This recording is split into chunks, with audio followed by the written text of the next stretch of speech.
Assalamualaikum warahmatullahi wabarakatuh.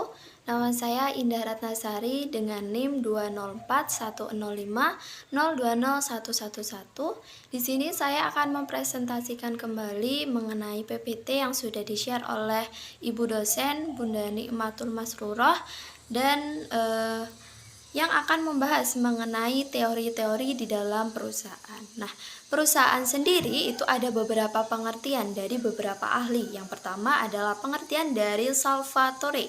Perusahaan adalah organisasi yang mengkombinasikan dan mengkoordinasikan sumber daya untuk keperluan barang atau jasa penjualan. Dan menurut Bedwell, perusahaan merupakan sebuah organisasi milik seseorang atau kelompok secara bersama-sama yang terlibat di dalam berbagai aktivitas produksi atau aktivitas lain. Dan yang ketiga adalah menurut Contreras, perusahaan adalah suatu mesin untuk memuaskan kebutuhan manusia dan masyarakat, di mana perusahaan itu mendapatkan penghasilan dari masyarakat dan selanjutnya didistribusikan kepada pemilik perusahaan, pekerja, pemasok, dan penyedia barang publik. Nah, secara umum sendiri perusahaan itu adalah tempat terjadinya kegiatan produksi dan berkumpulnya semua faktor-faktor kegiatan industri atau faktor kegiatan produksi. Nah, selain pengertian dari perusahaan sendiri, nah di dalam ruang lingkup perusahaan juga ada stakeholder. Nah, stakeholder tersendiri itu adalah semua pihak di dalam masyarakat, termasuk pihak secara individu ataupun kelompok yang memiliki peranan penting dalam suatu perusahaan atau organisasi yang saling berhubungan dan terikat, atau bisa juga dikatakan sebagai pemangku kegiatan di dalam operasional perusahaan ataupun organisasi. Nah, 4 golongan atau 4 elemen di dalam stakeholder itu meliputi yang pertama adalah para pemegang saham, yang kedua adalah manajemen, yang ketiga adalah pemasok, dan yang terakhir adalah pelanggan. Nah, itu adalah beberapa elemen di dalam stakeholder. Nah, selanjutnya yaitu mengenai tujuan dari perusahaan.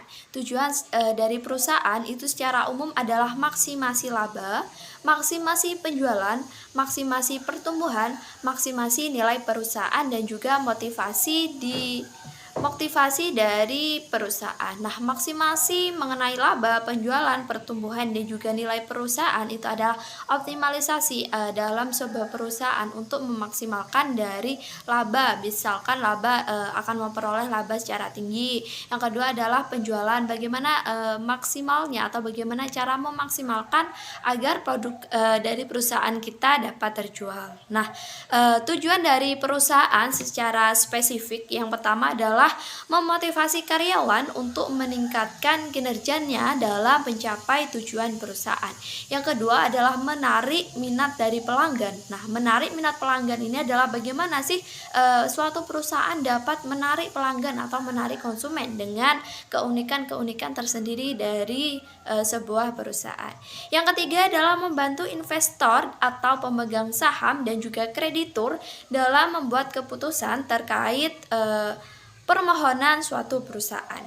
Yang keempat adalah mudahnya evaluasi kerja, dan yang kelima adalah tujuannya berbasis produksi dan inventory atau penguasaan pangsa pasar. Nah, itu adalah tujuan secara spesifik dari sebuah perusahaan. Nah, selanjutnya yaitu mengenai teori-teori perusahaan. Teori-teori perusahaan menurut Contreras dalam bukunya Theories of Firm ada 4 macam. Yang pertama adalah teori neoklasik perusahaan, yang kedua adalah teori biaya transaksi, yang ketiga adalah teori participle agent, yang keempat adalah teori evolusi perusahaan. Itu adalah 4 macam teori yang dikemukakan oleh Contreras. Selanjutnya adalah teori menurut Lipsinski, yaitu mengklarifikasikan bahwa teori industri atau teori perusahaan itu berdasarkan perkembangannya. Yang pertama adalah teori neoklasik perusahaan, yang kedua adalah teori manajerial atau maksimasi penjualan, maksimasi pertumbuhan, dan maksimasi utilitas. Yang ketiga adalah teori perilaku perusahaan. Dan yang keempat adalah teori perusahaan berbasis aturan. Dan yang kelima adalah teori strategik perusahaan, dan yang keenam adalah teori perusahaan berbasis pengetahuan. Jadi menurut Lipsinski itu adalah industri itu mempunyai teori sesuai dengan perkembangannya, yaitu dari neoklasik atau secara klasik atau manual menuju dengan teori manajerial bagaimana memanajemen, dan juga lanjut kepada teori perilaku perusahaan. Nah, di sini juga akan membahas bagaimana perilaku perusahaan yang terjadi. Misalkan perusahaan ini condong kepada distribusi atau condong kepada bagaimana memuaskan pelanggan. Nah, selanjutnya adalah teori perusahaan berbasis aturan. Nah, di sini teori di perusahaan itu lebih menekankan kepada peraturan-peraturan yang ada di dalam sebuah perusahaan. Nah, ada juga teori strategi. Nah, di sini adalah bagaimana sebuah teori ini mengemukakan bagaimana strategi-strategi yang ada di dalam sebuah perusahaan untuk mencapai tujuan dari perusahaan tersebut.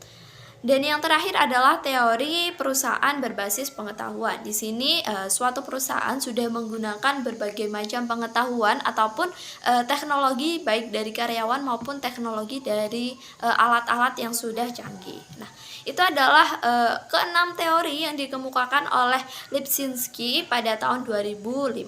Nah, di sini saya akan membahas beberapa teori. Yang pertama adalah teori neoklasik perusahaan.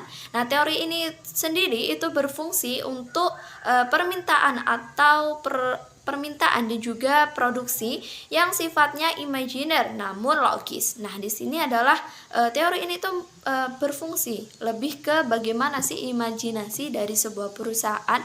Namun imajinasi itu bukan hanya sekedar imajinasi, namun masih bisa dikombinasikan secara logis atau bisa dipikirkan secara logika. Nah, di sini juga dalam teori neoklasik itu membangun prinsip maksimasi atau memaksimalkan profit, di mana profit akan mencapai tingkat maksimum atau pendapatan marginal, yaitu pertumbuhan pendapatan untuk setiap unit barang ataupun produksi, sama dengan biaya margin, yaitu tumbuhnya biaya untuk setiap pertumbuhan yang diproduksi, dan itu adalah ruang lingkup dari kedua teori neoklasik perusahaan. Nah, asumsi tersendiri dari teori neoklasik yang pertama adalah perusahaan merupakan sekumpulan orang atau elemen-elemen individu yang secara rasional. Yang kedua adalah perusahaan terdapat alokasi sumber daya dan pangan gunanya proses produksi dalam kepuasan konsumen. Yang ketiga adalah memaksimalkan profit. Teori ini digunakan dalam menganalisis beberapa kegiatan. Yang pertama adalah menganalisis struktur pasar, regulasi, strategi harga, hambatan pasar, dan economic of scale dan economic of scope, yaitu pemilihan atau portofolio dari aset yang optimal. Nah, di situ akan membahas mengenai struktur pasar, bagaimana pasar itu memiliki struktur-struktur tersendiri, mulai dari kegiatan pasar, strategi pasar, pendiri pasar atau atasan-atasan, dan para karyawan kegiatan. Nah, yang kedua adalah strategi harga. Di sini juga akan membahas dari teori neoklasik, juga akan menetapkan bagaimana penetapan suatu harga, dan kira-kira misal dalam harga ini ditetapkan sebuah produk ini dan pangsa pasarnya seperti ini. Jadi itu akan dibahas di teori neoklasik dengan strategi harga. Nah, selanjutnya adalah kelemahan-kelemahan dari teori neoklasik. Yang pertama adalah tujuan perusahaan, yang kedua adalah ketidakpastian dan ketidaksempurnaan informasi, yang ketiga adalah kompleksitas organisasi, dan yang keempat adalah proses pengambilan keputusan. Jadi beberapa kelemahan dari teori neoklasik itu adalah tujuan perusahaan. Di sini dari teori pembahasan neoklasik itu masih belum dijelaskan secara jelas bagaimana sebuah perusahaan atau tujuan dari sebuah perusahaan tersebut gitu. Nah, teori neoklasik perusahaan cukup memadai sebagai dasar untuk menganalisis pembuatan keputusan perusahaan, meskipun di dalamnya terdapat beberapa kelemahan. Namun kelemahan itu dapat diatasi dengan pertambahan-pertambahan dari teori lainnya. Selanjutnya adalah teori manajerial atau maksimasi penjualan, maksimasi pertumbuhan, dan maksimasi utilitas manajemen.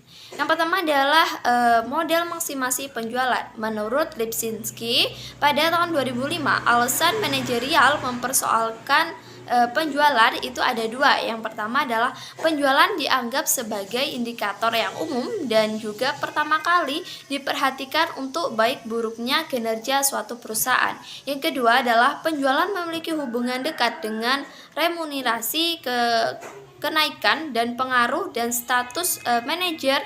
Pada modal ini, manajer tetap harus mencapai profit minimum yang diterapkan oleh pemilik perusahaan. Yang kedua adalah maksimasi pertumbuhan. Ini menggambarkan kondisi di mana manajer perusahaan berusaha untuk memaksimalkan tingkat pertumbuhan penjual dan juga pemasok. Yang ketiga adalah model discretion expansionary. Model discretion expenditure ini merupakan pendapat yang dikemukakan oleh Williamson tahun 1963, dan dalam hal ini manajer berupaya untuk memaksimalkan fungsi utilitasnya dengan mendorong beberapa pengeluaran-pengeluaran yang tidak direncanakan bagi staf dan berbagai bentuk benefit bagi manajemen dengan kendala pencapaian profit pada level yang dapat diterima oleh stakeholder. Nah, selanjutnya adalah pembahasan mengenai teori perilaku perusahaan. Teori perilaku perusahaan dikemukakan dirintis oleh Chef dan Mach pada tahun 1964, dan teori ini menekankan pada proses pengambilan keputusan pada struktur organisasi maupun perusahaan. Nah, teori ini juga didasarkan pada sebuah observasi terhadap perilaku aktual dari aktor individu ataupun kelompok yang terdapat di dalam perusahaan. Nah, teori ini juga melihat berbagai proses pengambilan keputusan dalam perusahaan yang terjadi pada kondisi yang tidak pasti, dan terdapat fenomena-fenomena yaitu bidirectionally, di mana setiap aktor juga terlibat dalam proses pengambilan keputusan dan juga tidak memiliki informasi yang sempurna tentang setiap aspek dalam perusahaan dan ruang lingkup operasi perusahaan. Nah, itu adalah teori perilaku perusahaan yang menekankan bagaimana tingkah laku perusahaan dalam individu ataupun kelompok. Yang selanjutnya adalah pendekatan biaya transaksi atau teori keagenan dan teori governance perusahaan. Nah, teori ini dipelopori oleh Ronald Coase, berawal dari adanya observasi bahwa banyaknya keputusan alokasi sumber daya dalam operasi perusahaan tidak dapat dilakukan secara efisien atau secara baik melalui mekanisme harga pasar. Nah, sumber daya ini cenderung mengalir kepada wilayah yang menawarkan harga tertinggi. Hal ini didorong karena tingginya biaya transaksi. Selanjutnya adalah mengenai teori evolusi perusahaan. Nah, teori evolusi perusahaan ini menekankan kepada kapabilitas dan proses produksi dan pentingnya inovasi proses dan juga inovasi produk untuk mendorong kinerja perusahaan, dan selanjutnya perusahaan akan mengembangkan sumber daya dari perusahaan tersebut. Nah, sumber daya dari perusahaan itu dibagi menjadi 4. Yang pertama adalah sumber daya finansial, sumber daya fisik, sumber daya manusia, dan sumber daya organisasi. Itu adalah beberapa sumber daya yang ada di sebuah perusahaan. Nah, sumber daya fisik itu meliputi karyawan, dan sumber daya finansial itu meliputi keuangan, dan sumber daya manusia juga meliputi bagaimana pola pikir dari manusia dan juga keunggulan atau sumber daya yang dimiliki dan kemampuan yang dimiliki oleh manusia atau karyawannya. Dan yang terakhir adalah sumber daya organisasi. Di sini adalah bagaimana sebuah perusahaan itu mengatur sebuah organisasi atau sebuah sekumpulan orang dengan berbagai pendapat itu dijadikan satu. Yang terakhir adalah teori strategik perusahaan. Nah, menurut Phelan dan Lewis dalam Lipsinski et al. 2005, teori strategik perusahaan terutama adalah pembahasan mengenai pandangan bahwa adanya daya saing perusahaan itu ditentukan oleh sumber daya yang dimilikinya. dan batasan operasi perusahaan dan juga kemampuan perusahaan untuk bertindak secara tepat dalam keterbatasan informasi. Selanjutnya adalah teori perusahaan berbasis pengetahuan. Teori ini dibangun oleh pandangan bahwa perusahaan itu menerapkan pengetahuan yang dimilikinya di dalam proses produksi dan juga proses dalam sebuah perusahaan. Dan juga pengetahuan merupakan faktor penting bagi sumber daya perusahaan.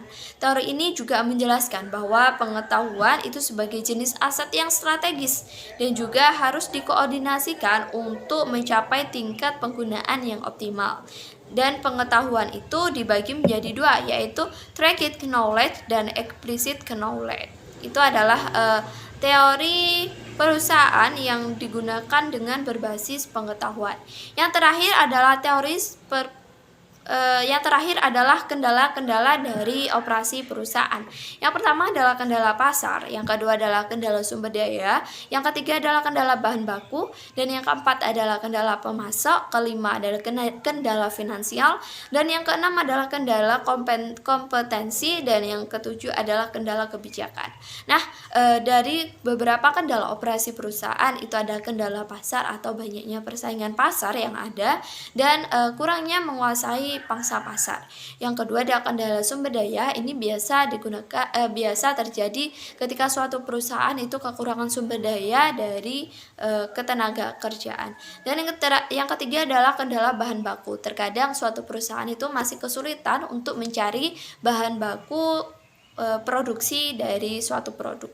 Dan yang keempat adalah kendala pemasok. Ini juga sama dengan hal kendala bahan baku, karena untuk mencari bahan baku kita juga harus mencari pemasok. Nah, pemasok di sini bukan hanya satu pemasok saja, namun kita harus mempunyai beberapa channel atau beberapa pemasok lainnya. Dan yang kelima adalah kendala finansial. Ini biasanya terjadi ketika perusahaan itu kekurangan modal. Dan yang keenam adalah kendala kompetensi. Ini terjadi ketika ada suatu perusahaan yang kurang lebih sama dengan perusahaan lainnya, atau produk yang kita produksi itu sama dengan perusahaan lainnya. Dan yang terakhir adalah kendala kebijakan. Di sini adalah terkadang dalam suatu perusahaan itu menetapkan kebijakan yang tidak sesuai, atau juga kebijakan-kebijakan yang sangat sulit dilakukan oleh karyawannya. Mungkin itu saja terkait presentasi dari teori-teori dalam perusahaan. Apabila banyak salah kata, saya minta maaf. Wassalamualaikum warahmatullahi wabarakatuh.